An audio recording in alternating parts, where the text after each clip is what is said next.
Stephen King. I got a good microphone now, so I don't know if y'all can hear that, but if you can, that wind is spooky as fuck. Good evening, hello, and greetings from me, Aura Van Dank. You're listening to / watching Murder's a Drag, episode 40.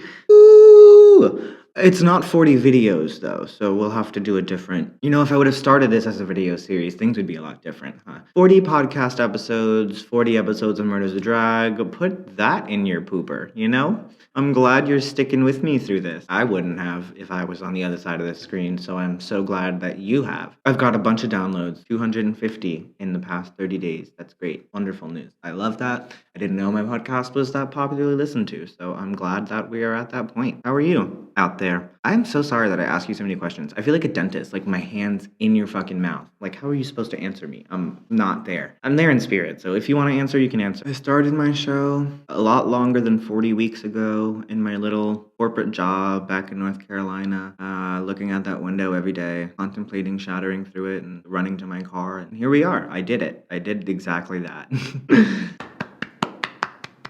Genuine congratulations to myself. I'm also excited this week because I got an email that 9 days ago, or I guess 10 days ago now, my degree was conferred, aka I graduated college. 5 years later, I have my degree. I am super excited about it. I'm degreed, begreed, and motherfucking need. What? Who told me I was capable? Yes, so this week I've decided officially the news is in, the jury's in. I've lost it in quarantine. I've quarantined forever now, and my mind is gone. My mind is back out in public. My mind went to the bar, and I'm not speaking to her anymore because of that. Not an excuse. I know we're all going through it. Possibly an explanation as to why I'm gonna be so unhinged until that changes. Who knows when? Here we are in the future. This week, I was reminded of a tragic murder that was depicted in It Chapter 2. Although the movie was forgettable, that scene was based off of a very true story, save for the clown being the murderer. That's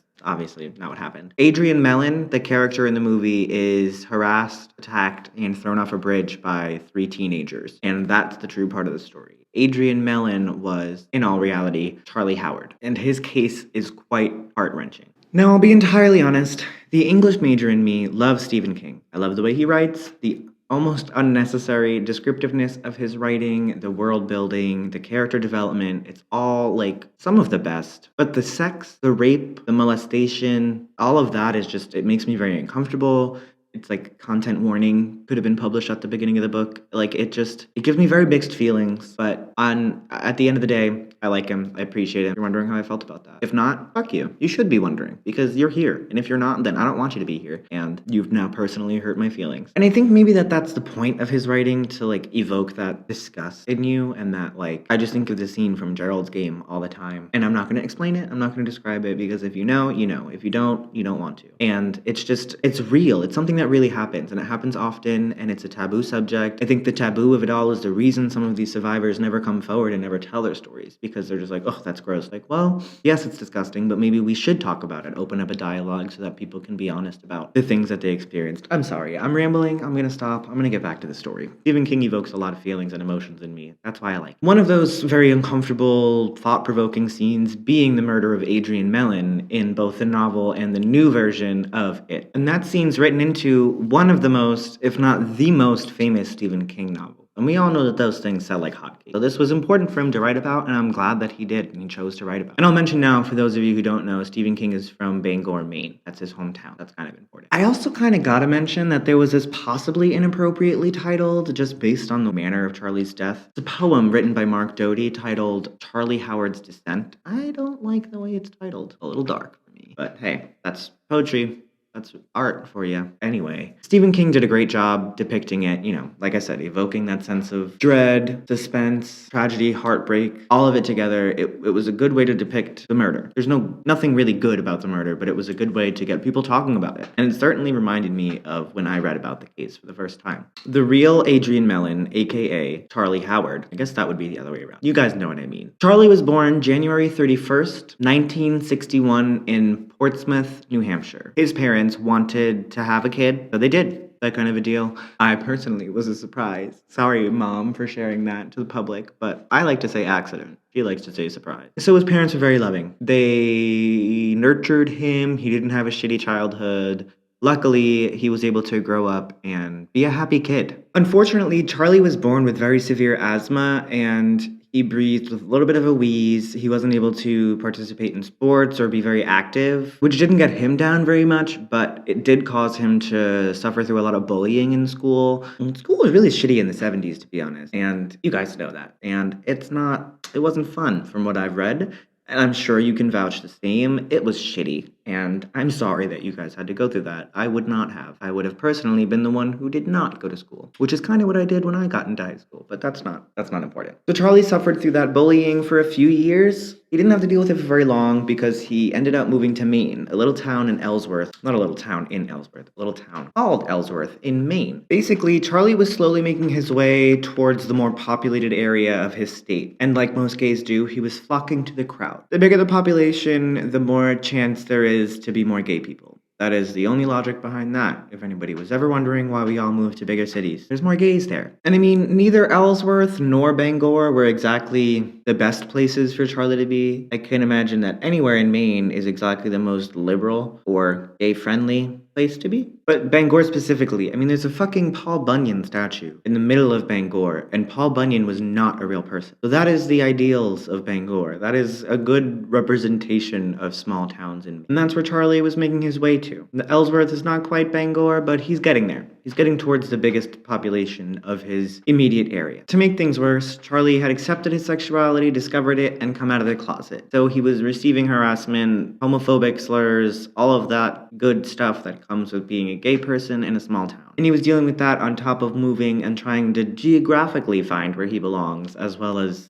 mentally and socially finding where he belongs. For instance, there was an incident where Charlie was at a local store in Ellsworth, and a woman started yelling things at him like, "You queer," and "You're disgusting pervert." So Charlie decided to remove himself from the situation, being a small town and not wanting to be known as an aggressive person towards women, especially at that time, because he is a man, at the end of the day. But Charlie wasn't going to leave without being petty. So on his way out, he blew the lady a kiss, and she got angry. The story was known because he would tell people about it when he would get frustrated about how close-minded and aggressive the people in his area were. And although Charlie had that fierce streak in him, he really didn't want that bigotry to get involved with him more than it had to, so he didn't want his family to see it, which kept him from going to his high school graduation and kept him from having his family there with him at his high school graduation, which is really sad, and I wish that wasn't the case for him. I wish that wasn't the case for a lot of people, but I know I didn't go to prom for the same reason, so I can't blame him for not wanting to deal with that. When he graduated high school, his main goal was to find his way out of Ellsworth and into Bangor itself, finally. Charlie had found a boyfriend at the time in Ellsworth, and that's who he was living with, but they wanted different things. Charlie wanted to leave Ellsworth. His boyfriend didn't. So when they broke up, Charlie left and headed to Bangor with not a single plan, nowhere to stay, no job, nothing. He just went to Bangor. Even though he had nowhere to stay, no plans, had no friends, no connections, by the magic of queer people, Charlie went to bars, social events, started getting involved with queer people, and met two guys willing to help, and started to form that queer family, that awesome queer family that will literally do anything for you, even though there is no blood relation. There honestly doesn't have to be. Paul Nodden and Scott Hamilton befriended Charlie after he moved to Bangor because they respected his mission to find where he belonged. We had all been there, they'd been there, so they knew that they could help Charlie. He was, however, a bit too unprepared for Scott and Paul, so they suggested that he move back home with his mom for a while so that he could figure out what exactly it was that he wanted to do to either help support himself, or if he had goals or a mission or a dream. He didn't really have any of that prepared. He didn't have his notes taken, so they were like, you know what?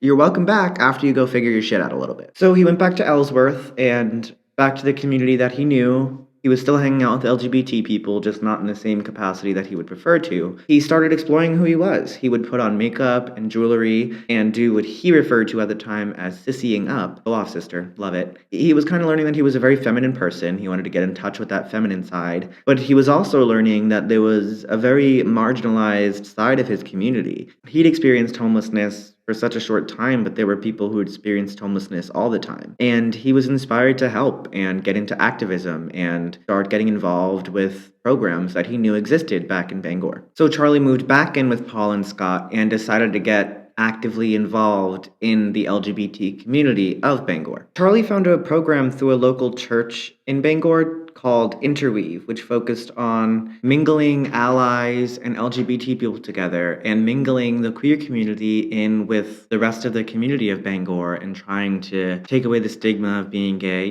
just normalize being gay. Charlie made a ton of new connections and friends through that program. He went out with friends. He started, creating a little group for himself where they'd go to the bar, they'd drink together. He even made a meal for Paul and Scott to pay them back for all the help that they'd given him. So he was really getting his shit together, just like he said he would. Charlie became successful. He started making it on his own. He was able to rent an apartment, and he even adopted a little baby kitty. And he was at the point in his life where he was being as open with who he was as he wanted to be and as feminine as he wanted to be. Publicly, privately, everywhere. He wasn't scared. A person living openly in their identity, a way that went against what they thought, triggered homophobes and bigots in the area to focus their attention and violence on Charlie. And they murdered his pet. That's all I'm going to say about it because it makes me sad. But they're disgusting people, and I wouldn't be sad if they died slow, horrible. That's just me. Like I said, Charlie was very involved with helping the local LGBT community through the program Interweave. And on the night of July 7th, 1984,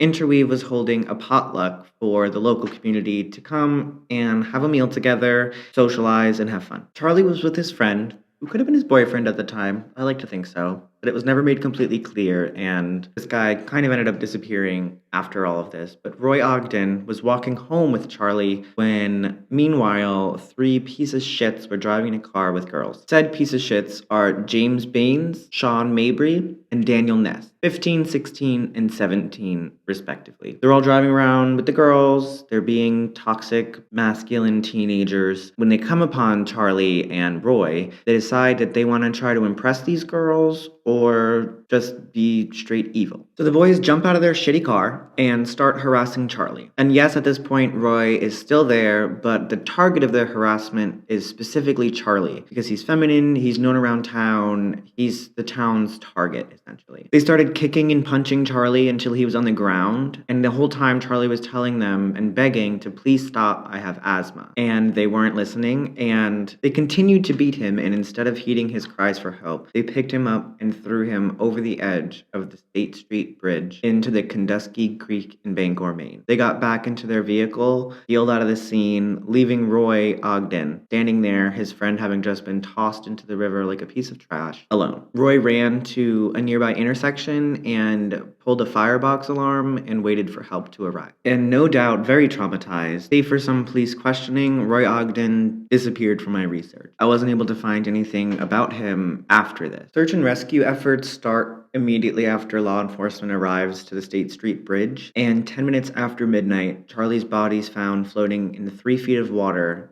and he's not breathing. A medical examiner finds that his cause of death is drowning, with a severe asthma attack being a contributing factor. So what he was saying to the boys was exactly what happened. He was having an asthma attack, and that's essentially what killed him. The only good thing about Bangor being such a small town is that Roy was able to identify the boys who murdered Charlie immediately to law enforcement before they let him go, and within 48 hours, the police had arrested all 3 boys responsible for killing Charlie Howard. Being minors, the boys only spend a few hours in jail before they're released to their parents. Just a few hours in jail for murdering a 23-year-old man, throwing him off of a fucking bridge, and they're out of jail in a few hours, as if that kind of person is not dangerous to let back out on the street for any amount of time. They got to walk free and live with mommy for a full 2 months, a little more than that, before on October 1st, they all plead guilty and are sentenced to time in a juvenile detention center for murder. They all did virtually no time. Daniel Ness completely eludes my internet searches. I have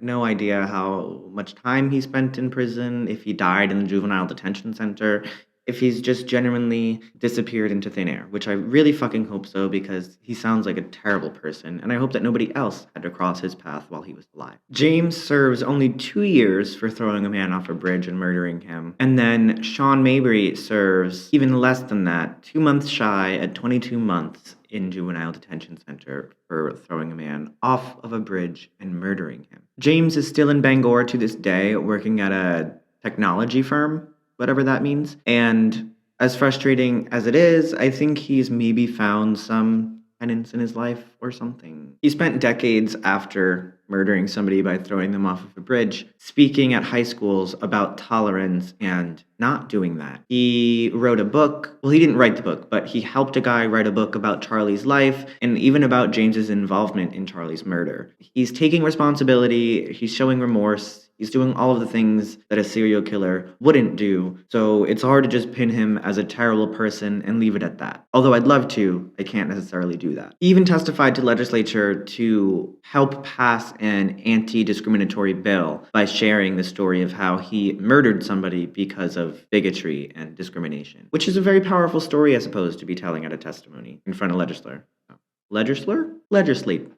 Sean Mabry continued to have a very troubled life after he was released from the juvenile detention center. Spent time in prison a lot for assault charges and mostly just criminal mischief. I don't know what exactly falls under that, but he had a lot of those charges on his record. And he spoke in an interview 10 years after the time that he threw somebody off of a bridge and murdered them, and then got to do an interview. Doesn't sit right with me. Regardless, he's quoted saying, "Charlie Howard was so young. He was helpless that night, and 3 reckless high school kids come along and just for the hell of it toss him over a bridge. Because of our actions, Charlie Howard lost his life." Sounds like it's a really deflecty kind of story. He never said sorry. I think he's just crazy. He probably got into drugs, and hopefully he's gone too. That's what happened to the murderers, but that's really not important. I know you guys aren't here because you care about that. And that's why I love you. To this day, July 7th is known as Equality Day in Bangor, Maine, because of Charlie's murder. They celebrate their equality, and they're now Rainbow Crosswalk, Rainbow Flag neighborhood. It became a very gay kind of neighborhood in Maine, and it's definitely one of the more liberal towns. Not that I've ever been. He's definitely being actively remembered in his community, and unfortunately that sometimes comes with bigotry still. And in 2009, his memorial that was made for him was vandalized with the words "Die Fag" spray painted over his plaque. It was a really cool lady, though, that kept his flowers up, weeded the area, just kept it pretty over there, named Mickey McDonald, and she got it on the news, she got it fixed, donations came in, the memorial was re-beautified, it looks amazing now. The community does a lot for Charlie. Back then, they even started gathering on the bridge and tossing flowers into the stream where Charlie died, and to this day, they toss flowers off of the State Street Bridge in memorial of Charlie and the murder that took place there. It's a really powerful thing for them to do every year. And one time, in a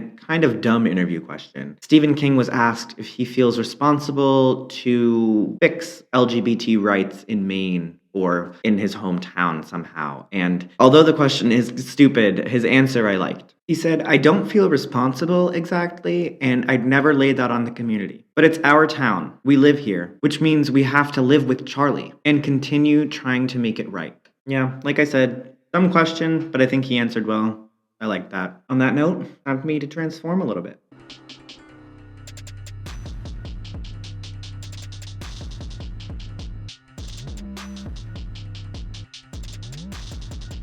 Okay, that's the finished look for this week.